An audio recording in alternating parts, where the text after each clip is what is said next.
Hello everyone, welcome to fact experiment. देखिए, ये start है ईरान ने इसराइल के ऊपर अटैक करने का बात। अब पूरी दुनिया इस बात को लेकर टेंस्ड है।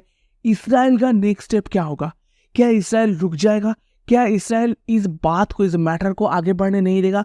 क्या इसराइल टाइम पे अपना पलटवार करेगा? ठीक है, देखो, ये पूरा मैटर आज के टाइम पे बड़े बड़े कंट्रीज का जियोपॉलिटिकल इन्फ्लुएंस के ऊपर डिपेंड करेगा।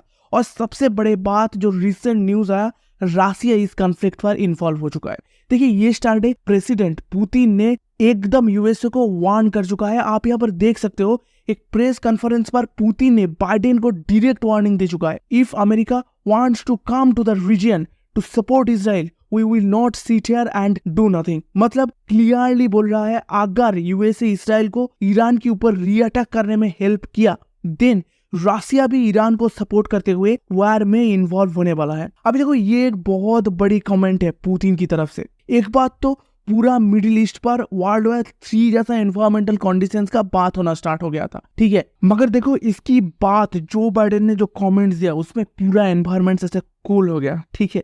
जो बाइडेन ने डायरेक्टली बोला, we don't support Israel to attack again on Iran, but we concern about the Israel security system. देखो, जो बाइडेन ने यहाँ पर क्लियरली बोल दिया, भाई देखो, हम इसराइल को दोबारा ईरान के ऊपर अटैक करने में किसी टाइप का हेल्प नहीं करेंगे, मगर इसराइल का सिक्योरिटी सिस्टम्स को लेकर हम बहुत ज्यादा कंसर्न है। अभी देखो, जो बाइडेन ने इसराइल के प्राइम मिनिस्टर बेंजामिन को समझाया, देखो, आपने ईरान के ऊपर अटैक किया, लार्ज डैमेज कर दिया, ठीक है, मगर ईरान ने जब आपके ऊपर मैसिव अटैक किया, तब इसराइल ने लगभग कंप्लीट डिफेंस कर चुका है। मतलब गेम 1-1 नहीं, 1-0 हो चुका है। 99% सक्सेस रेट है इसराइल का, ठीक है। ऑन पेपर आप जीत चुके हो। आप मैटर को यहाँ पर खत्म करो और इसको आगे मत बढ़ाओ, ठीक है। आप देखिए, अमेरिका जो ईरान के ऊपर इतना मैसिव एग्रेसिव बिहेवियर हमेशा शो करते आए हैं, आज जब बैटलफील्ड पर ईरान है, इसराइल ऑपोजिशन पर खड़े हैं, तब इतना डिफेंसिव बात क्यों कर रहे हैं? ठीक है, देखो, एक बार वर्ल्ड वाइड यूएसए का कंडीशन समझना भी जरूरत है। यहाँ पर पहले यूक्रेन वार पर यूएसए ने बहुत सारी मिलिट्री इक्विपमेंट सप्लाई दिए यूक्रेन को, ठीक है। दूसरा, यूएस नेवी ने येमेन होती रिबेल्स के साथ अरेबियन सी पर लॉन्ग टर्म से लड़ाई कर रहा है। साथ में साउथ चाइना सी पर ताइवान का सिक्योरिटी को लेके यूएसए आज की टाइम पे बहुत ज्यादा टेंस्ड है। And in this conditions USA नहीं चाहेगा मिडिल ईस्ट पर फिर से इसराइल वर्सेस ईरान एक बड़ा फाइट स्टार्ट हो जाए। अभी इतने सारी जगह में इंटेंस मिलिट्री ऑपरेशंस की बात, शायद फ्यूचर में यूएसए को इकोनॉमिकल क्राइसिस देखना पड़े। और सबसे बड़े बात में भी यूएसए को मिलिट्री इक्विपमेंट्स का शॉर्टेज भी हो जाए, बिकॉज अगर इसराइल वर्सेस ईरान वार स्टार्ट हो जाते हैं, देन इसराइल को मिलिट्री इक्विपमेंट सप्लाई करने के लिए यूएसए को ही आगे आना पड़ेगा, ठीक है। तो यूएसए अभी के टाइम पे कंडीशंस को कूल डाउन करना चाहता है। अभी देखो, चाइना भी यहाँ पर बड़े फाइट को लेके बहुत ज्यादा टेंस्ड है।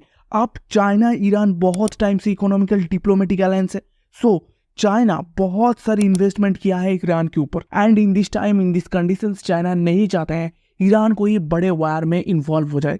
एंड चाइना साथ में मिडिल ईस्ट का पीस एस्टेब्लिशमेंट के बारे में भी बात किया है, क्योंकि अगर मिडिल ईस्ट पर वार स्टार्ट हो जाएगा तो चाइना का ट्रेड क्राइसिस हो जाएगा, ठीक है। मतलब मिडिल ईस्ट के साथ चाइना जो बिजनेस करते हैं, जो ट्रेड करते हैं, वहां पर बहुत बड़ी प्रॉब्लम आ जाएगा। अब देखो, ये सब बात गया साइड में, समझने का बात ये है प्राइम मिनिस्टर बेंजामिन क्या सोच रहा है। पहले तो देखो, हमास से टेररिस्ट अटैक, दूसरा लॉन्ग टर्म से गाजा में फाइट, तीसरा हिजबुल्लाह का आए दिन अटैक, एंड चौथा अभी ईरान का मैसिव अटैक। मतलब आप समझ सकते हो, multiple reason, multiple direction, multiple enemies, ठीक है। मगर इन सब की बात भी अगर आप इसराइल के इकोनॉमिकल कंडीशन देखेंगे तो इसराइल का stock market is in a good position.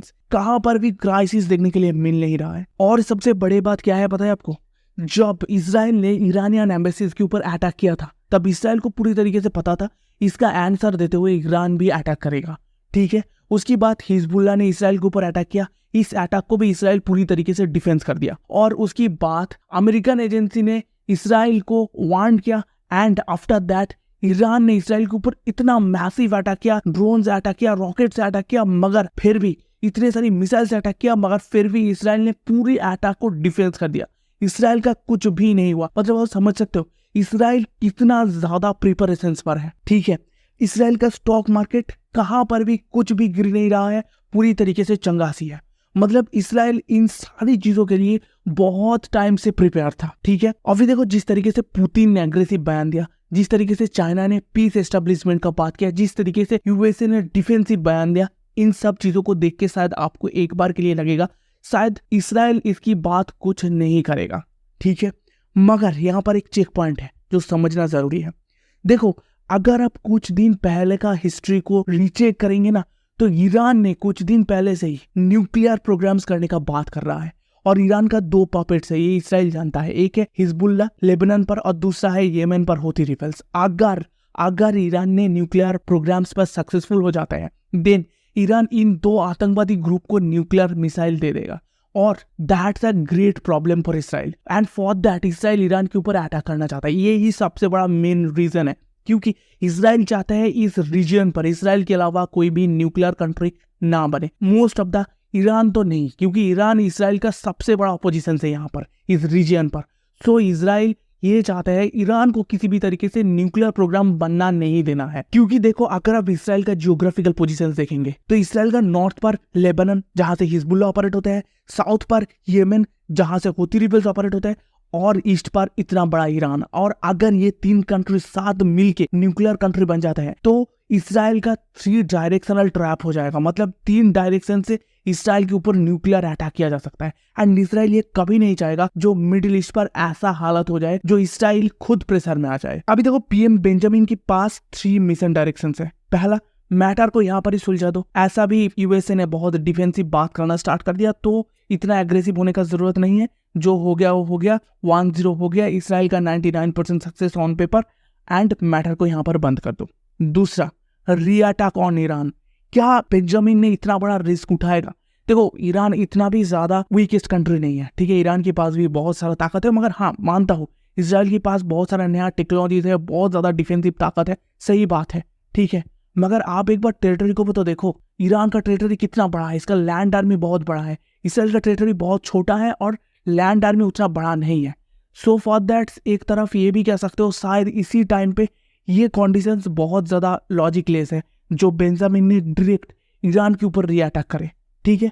और तीसरा, एक सेफेस्ट वे है जो पापेट्स है, जो प्रॉक्सीज है ईरान का, उसके ऊपर अटैक करना। मतलब लेबनान पर हिजबुल्लाह के ऊपर और येमेन पर होती रिबेल्स के ऊपर। ये बहुत सेफेस्ट वे होगा। और साथ में ईरान की जो बढ़ते हुए ताकत है उसका ऑपोजिशन पर एक आंसर भी दे सकता है इसराइल, ठीक है। तो मुझे लगता है शायद फ्यूचर में बेंजामिन ने इन 2 ग्रुप के ऊपर अटैक करने का मिशन सेट कर सकते हैं। मगर बात है यहाँ पर, क्या बेंजामिन इतना आसानी से मानेगा? ठीक है, क्योंकि इसराइल का डिफेंस मिनिस्टर्स एक बहुत बड़ी बयान दिया था, जो Israel will response in the right time. मतलब इसका मतलब क्या है, आई कांट से, जो कुछ भी हो सकते हैं।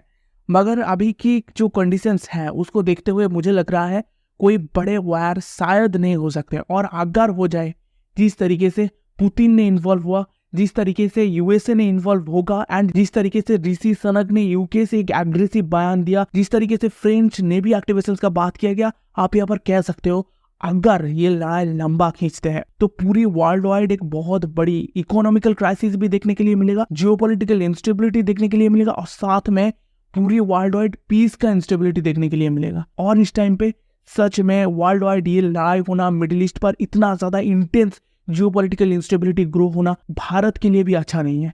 सो हम सब चाहेंगे शायद वार किसी भी तरीके से सीजफायर हो जाए और मैटर यहाँ पर ही सुलझा जाए।